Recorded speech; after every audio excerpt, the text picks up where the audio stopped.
Hello friends, आपका ज़रिए solve paper में स्वागत करते हैं। दोस्तों, मैं हॉब्स का सामाजिक समझौते का सिद्धांत बता रहा था, जिसमें हॉब्स के जो प्राकृतिक समझौते थे, यानी कि जो प्राकृतिक अवस्था थी समझौते की, उसमें मैंने प्रकाश डाला था। आज मैं आपको हॉब्स के कुछ कथन बताऊंगा जो इम्पोर्टेंट हैं, जो एग्ज़ाम में आते हैं। और मैं आपसे ये कहूँगा कि आप जो भी पढ़ें एग्ज़ाम व्यू से पढ़ें।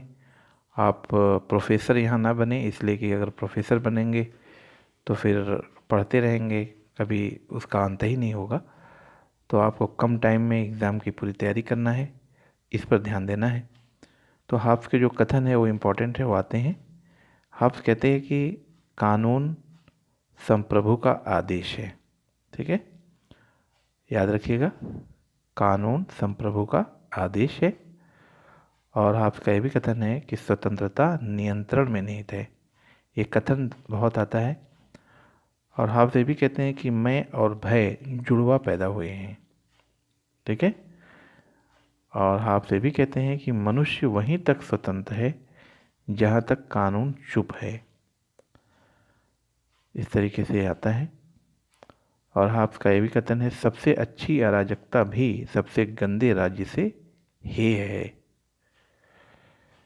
बिना तलवार के यानी बल के समझौता कोरे शब्द मात्र होते हैं। तो हाफ्स का कहना है कि प्राकृतिक दशा स्वच्छंदता की अवस्था है।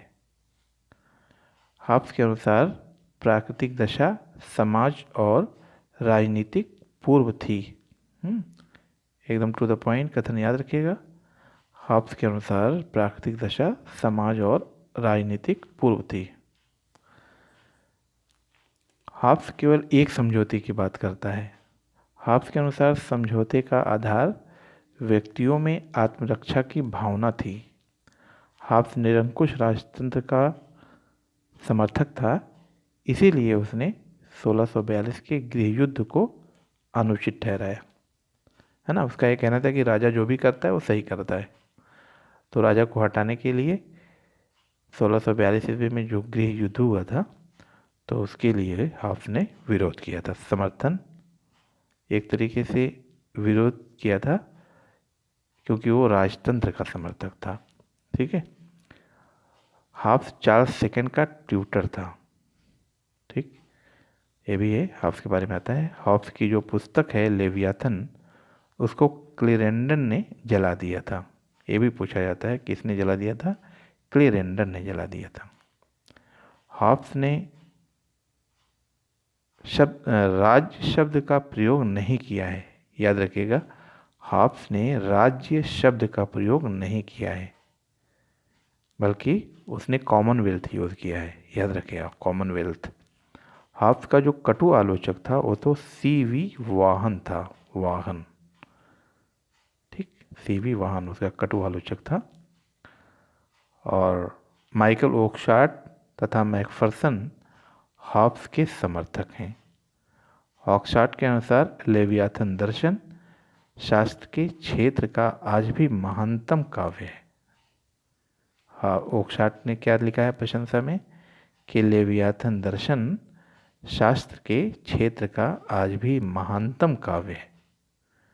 तो इसमें जितने भी कोटेशन, जितने भी टॉपिक हैं, सब इम्पोर्टेंट हैं, सब एग्ज़ाम में आ चुके हैं या आ सकते हैं।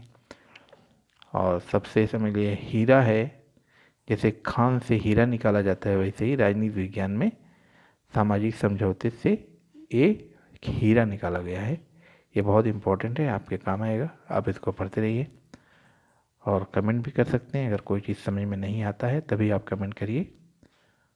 ठीक है, अब कल हम आपको बताएंगे लॉक का सामाजिक समझौता सिद्धांत। और आप हमारे चैनल को सब्सक्राइब करें, लाइक शेयर करें, और टेलीग्राम में जो भी मटेरियल है उसको आप पढ़ते रहें और दूसरों को बताते रहें, क्योंकि दूसरों की हेल्प करना, ईश्वर की बातों को मानना है। ईश्वर ऐसे लोगों को हमेशा सफल करता है जो दूसरों की मदद करते हैं, है ना। तो इंसानियत सबसे बड़ी चीज़ होती है। और ये मत सोचिए कि मेरा कंपटीटर मुझसे ज़्यादा जान जाएगा, ऐसा नहीं है। अगर आप ऐसी सोच रखेंगे तो अच्छी बात नहीं है। आप ज़्यादा से ज़्यादा दूसरों का हेल्प करिए तो आपका भाग्य बनेगा, और भाग्य से बहुत कुछ बदल जाता है ना। तो कहते हैं कर्म करते रहिए, भाग्य बदलेगा, भाग्य बदलेगा तो सब कुछ पॉजिटिव होगा। और भाग्य तभी बदलेगा जब आप दूसरे की मदद करेंगे। आपका जो नीयत है, आपका जो दिल है, वो बिल्कुल साफ होना चाहिए, और है भी, इसलिए कि आप लोग अध्यापक बनने वाले हैं, उम्मीद की जा सकती है। तो ज़्यादा से ज़्यादा शेयर करें। मिलते हैं नेक्स्ट वीडियो में। Okay, thanks.